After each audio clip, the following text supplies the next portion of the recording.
A woman in Clawson, Michigan once spent $112 on chicken pot pies. On purpose. She didn't need 12 pies. She needed to cross $100.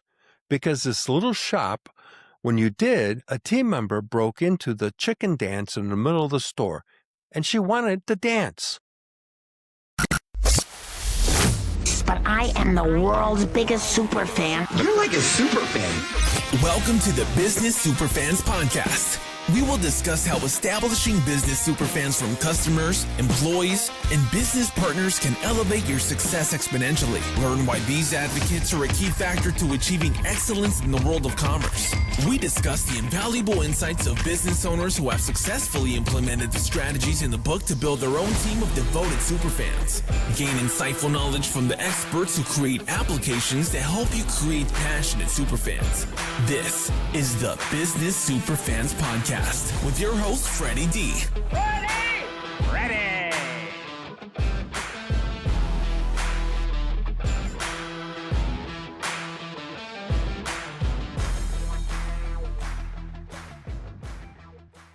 You're listening to the Business Superfans Advantage podcast.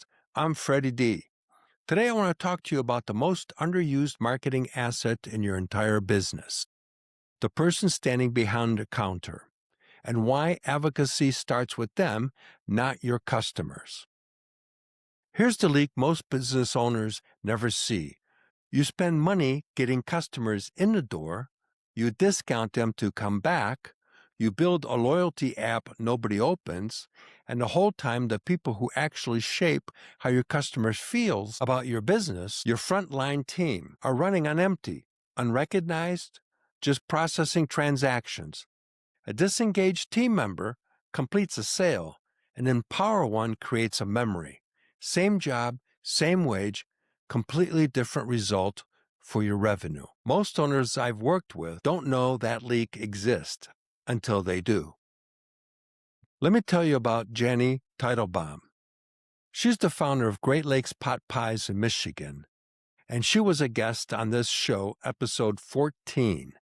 She started out semi-retired and bored. She worked her pot pie recipe out on paper almost a year before she ever baked one. She built the whole thing initially out of a borrowed church chicken. Up at 3:30 in the morning, hauling frozen pies to a farmer's market in coolers. And in April of 2020, in the middle of the pandemic, she opened up a storefront. Now here's the part I can't stop thinking about. One day she posts a video. One of her team members breaks into the chicken dance in the middle of the store because a customer just spent over $100. Nobody at the marketing agency wrote the bit. An empowered employee made it up off the cuff because she felt free to. And what happened next tells you everything. Customers started to spend over $100 on purpose just to trigger the dance. You can't script that. You can't put it in a campaign. You can only create the conditions where your people invent it themselves. So let me give you 3 things that make that possible. Number 1, recognition starts behind the counter. Your team is the first stakeholder group, not your last. Jenny makes a real event out of every single team member's birthday. She buys lunch when the team pulls off a hard week. And in years of operating in an industry famous for turnover, she's lost exactly 2 people. One retired, one moved away. When your team feels seen, they stay. And a team that stays is the only thing that makes a great customer experience consistent. Number 2, empowerment, don't script. The chicken dance worked because it was real, and it was theirs. Your job as the owner isn't to write every customer moment, it's to give your people permission to create them, and then go back to them when they do. The business that feels alive are the ones where the team has room to be human. Number 3, protect your people and protect your customers. Jenny corrects in private, never in front of the team. She works around doctor's appointments instead of denying them. That's not being soft. That's building a kind of loyalty where a team member says, this place actually appreciates me. And that gratitude doesn't stay behind the counter. It walks out in front and lands on your customers. And watch what happens when that recognition goes public. When Jenny sends a team member to run a tasting demo at one of the grocery stores that carries her pies, she takes a photo of them at the table, apron on, signs up, and posts it that same day. Think about everything that photo does. The store sells its stock and has to reorder. New customers see it and walk in. And that employee, they're showing their friends and family, look, that's me. You recognize one person and it rippled straight to your customers, your retail partners, and that team member's entire circle. Recognition is cheap, but the moment you let it out into the open, it compounds. That's the whole game.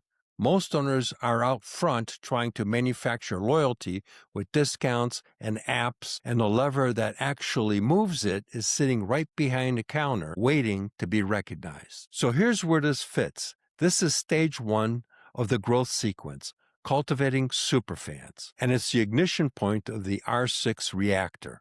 Recognition, retention, reputation, reviews, referrals, revenue. Look at that order. Recognition comes first, and you start inside your own walls. A recognized team stays, and a team that stays creates experiences customers talk about.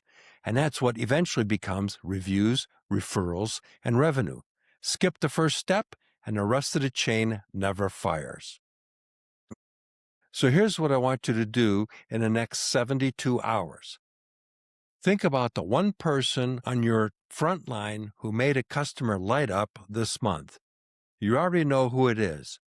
Before the week is out, write them a note, by hand, and name the exact moment. Tell them what it meant for the business and what it meant to you. Don't text it. Don't toss it out on your way to the car. Put it where they'll find it and keep it. Because the thing you take the time to make real is the thing they remember. And that one small act of recognition is the first spark of the R6 reactor. Recognize your people first, and they'll go build the loyalty you're trying to buy.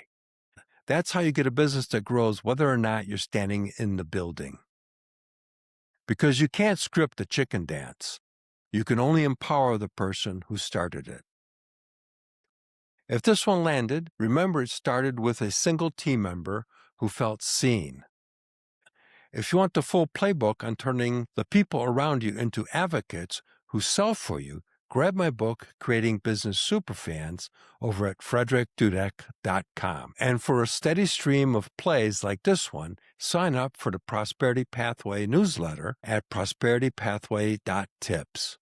I'm Frederick Dudek, or as my friends call me, Freddy D, and I'll talk to you in the next episode.